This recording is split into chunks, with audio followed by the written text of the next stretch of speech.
Welcome, everyone. I'm Minister of Public Works, Craig Kenneneer. I'm delighted to have you walk through with us a journey through WEDCO and all the wonderful work that has been done in restoring many of our buildings here. Historically, they are important to Bermuda. I'm delighted to see that many of the works that has been done, including Moresby House, as we have given a grant to restore it as well, that we have this opportunity to give back to Bermuda some of its history. I hope you enjoy this journey as we take a glimpse into where we were and how far we have come. As chairman of the West End Development Corporation and a Bermudian who has a long family history in the Dockyard, it pleases me to see the area both improved and restored. The WEDCO team has worked on multiple projects over the past 2 years. It is noteworthy that we take the time to both share and appreciate these accomplishments. I acknowledge the good work that has been done and appreciate that we have much to be proud of. As more projects come to a close and other projects commence, we will update this video to share with you our continuing journey. For now, and without further ado, welcome to the improved and restored West End. When the British lost the American War of Independence, they were left without a secure base between Halifax, Nova Scotia, and the West Indies. It was to Bermuda that the Royal Navy turned, buying 200 acres of land at Ireland Island, and in 1809, work started on the North American and West Indies station. The Royal Naval Dockyard became a major factor in Bermuda's economy, employing on average more than 1,000 Bermudians at a time in the 19th century, accounting for more than 15% of Bermuda's income. As a center of marine technology and inventiveness, Dockyard afforded generations of Bermudians first-rate training in plumbing, carpentry, shipbuilding, and other trades. Dockyard remained an important strategic base for 139 years. The Navy left in 1951, but it was only in 1995 that it officially ceased to be a naval base. In 1982, Bermuda passed the West End Development Corporation WEDCO Act, which covers Watford Bridge to the Commissioner's House, and more than $60 million was invested in Dockyard, transforming the once unused edifice into one of the island's biggest tourist attractions. The investment we are making now was planned long before any thought had ever been given to the America's Cup, which we'll hear more of later.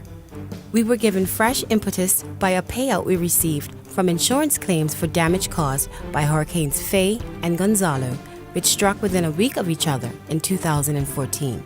Altogether, we estimate that WEDCO will invest $10 million in the West End this financial year. It is an enormous sum of money and will see the transformation or protection of many buildings. It fulfills our remit to balance commercial progress with the need to protect a unique piece of Bermuda's heritage. Chaucer was right when he said, "Time and tide wait for no man." And unfortunately, time has caught up with one of the most recognizable landmarks in Bermuda, the clock towers. The electrical mechanisms of the clocks were put in 30 years ago and have worn out. One shows the time and the other the high tide time, and both are going to be restored. The southern tower has a clock with 4 faces, known to the Dockyard workers as the 4-faced lyre, as each face gave a slightly different time. Of course, quitting time was always based on the most advanced dial. The Dockyard clocks are a major feature of the Great Eastern Storehouse, the old naval store for such things as sails, oars, shot stoppers, and rigging, which is now known as the Clock Tower Mall. One of our most welcome visitors is Oracle Team USA, who will be competing in the 2017 America's Cup. The team is using North Basin Building No. 9 in the Great Western Storehouse for the duration of the event. Over 8 months, we have removed asbestos, taken out and replaced windows, doors, and the roof. We were very careful to ensure that existing features were combined with a modern interior fit-out. The Great Western Storehouse is also home to DI Card Limited, which opened earlier this year. Here we sandblasted and restored the crane. We also restored the hardware on every door and the ceiling.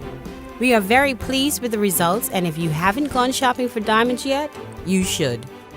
One of Dockyard's best-known attractions is Glassworks.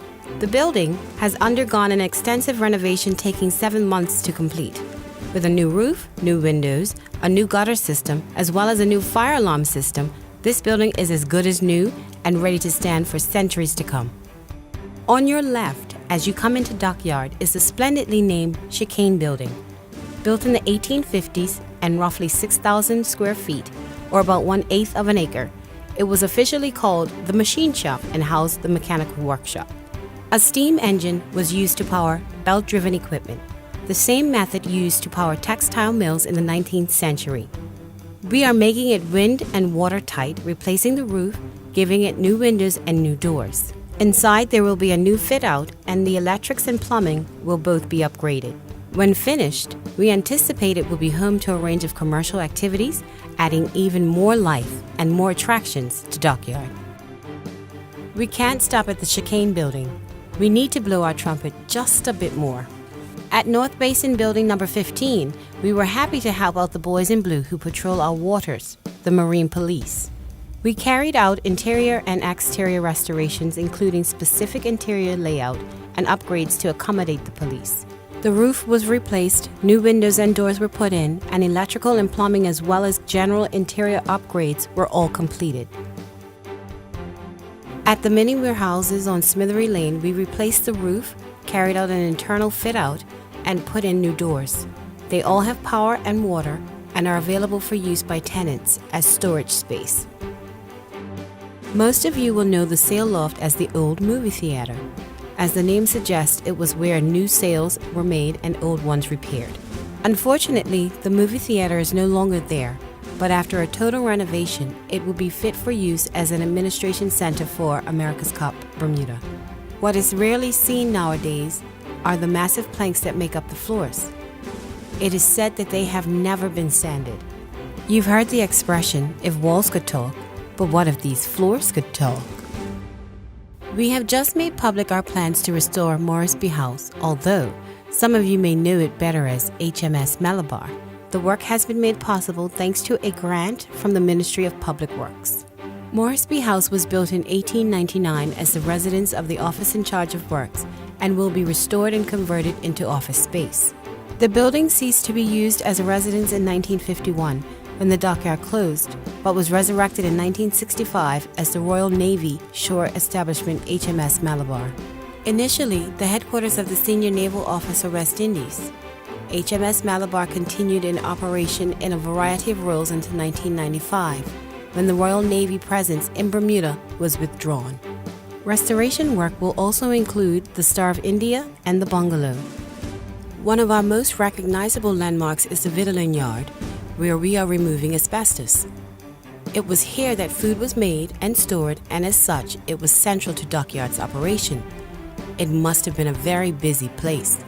Today, though, it is an oasis of peace and quiet. At WEDCO, we feel it is important to encourage use of Dockyard during the day and night. We want it to be an area where people can work, rest, and play. So as well as encouraging businesses, we have also invested heavily in residential work. By far the largest project in this respect is Prince Alfred Terrace, which we are investing in renovations, which include a complete interior restoration, including additional bathrooms and layout improvements. Once they have been completed, first use will go to the America's Cup Bermuda, which will use the facilities until the end of the event. After that, they will go on the rental market. A combination of history and stunning views of the Great Sound will surely make them one of the most desirable places to live in Bermuda. Formerly, the old police barracks, Dinghy House, is enjoying a new life as a residence to some of the staff and crew of Artemis Racing, one of the teams taking part in the America's Cup. The building provides bedrooms with ensuite bathrooms, plus newly fitted kitchens, dining rooms, and a common room. The 2 Spar Lane apartments are being given a new lease on life. Once work has finished, they will again be used as homes. In addition, the cottages on Cochrane Road are being renovated with new windows, new floors, roof repairs, kitchens, and new appliances. Princess Louise Terrace will also be receiving a makeover with a fresh coat of paint in all different colors, beautifully matching the amazing bougainvillea. Not all of the work we are doing will get the headlines, but nonetheless deserve a mention, especially as it fulfills our pledge to make all of the buildings in the North Basin wind and waterproof. Much of this unheralded work includes replacing roofs, taking out asbestos, and replacing old electrical systems. Some examples of this kind of work include the Anchor Restaurant, West End Yachts, the Oleander Cycles Building, the Canvas Shop, and the Belco Vault Room. Messina House, which is used by the Department of Youth and Sports, has also had a new roof fitted. The West End Sailboat Club has seen asbestos removed and electrical and interior lighting upgrades. With its view, it is a prime location to watch the America's Cup. A former admiral wanted to ensure Sea Scouts had a home in Dockyard because he felt it was a worthy cause that teaches young people discipline and seamanship. WEDCO has honored that wish, and across from Black Bay sits the TS Venture Building. It has been our privilege to restore this building and to help the West End Sea Scouts, who could use more financial assistance and volunteer support. Nothing functions well unless the infrastructure is maintained. WEDCO has engaged in a series of projects in that regard. King's Wharf at 1 North Arm has had its roof replaced. We have installed new doors and windows and given it an interior fit-out. At Cutbridge, we have installed new flagpoles and generally beautified the area with paint and some landscaping. It used to be single-lane use and is now double-lane, which was established when a second cruise ship was added to Dockyard. We have installed a new electronic access system at the Sallyport entrance behind Rampart Way. Originally a military dump and now used by WEDCO, the new access system had to be installed to stop illegal dumping. As you know, Bermuda relies on the heavens for its water. But with an ever-growing number of people and businesses in Dockyard, we cannot rely purely on that source. We are building a new reverse osmosis plant in a public-private partnership with Rocon. The existing temporary plant completes 300,000 gallons per day, but future development plans, including America's Cup needs, require 500,000 gallons per day. Like any organization, we are always looking for ways to save money, and we are replacing all of our street lights with energy-efficient LED lights. At the same time, our cast iron poles will be replaced with fiberglass. Not only will this save money, we also hope it will add to the ambiance of Dockyard. We said earlier that we would hear more about the America's Cup later. This is later. $39 million is being invested in reclaiming 9 acres of land at Cross Island. The enormous project was in the pipeline some time before there was even a mention of the America's Cup. But fittingly, its first use will be the America's Cup Event Village in 2017. Winning the right to host the America's Cup was a huge coup for Bermuda, and there is always a possibility that it will return. However, we cannot make that assumption, so we have been making sure that alternative uses are examined. With the aid of Deloitte, we set up the Cross Island Legacy Committee, which carried out extensive public consultation and encouraged people island-wide to come up with ideas. The committee has had an amazing response, with hundreds of people and organizations submitting ideas for projects. It has presented the WEDCO board with a list of recommendations, and the board is now reviewing those ideas. A final decision on what we will see on Cross Island will not be made until the America's Cup has left. This is an extremely important piece of land, and its end use could provide many jobs for Bermudians. Consequently, we have made a public commitment to be as transparent in the process of finding a new use as we can. We are aware that the West End is a crucially important part of Bermuda, and the WEDCO team is acutely aware of their responsibilities. WEDCO is committed to maintaining the historic nature of the area, while at the same time, making sure it is developed in a way that benefits Bermuda's economy. We are going from strength to strength and will continue to shine as a jewel in Bermuda's crown for generations to come.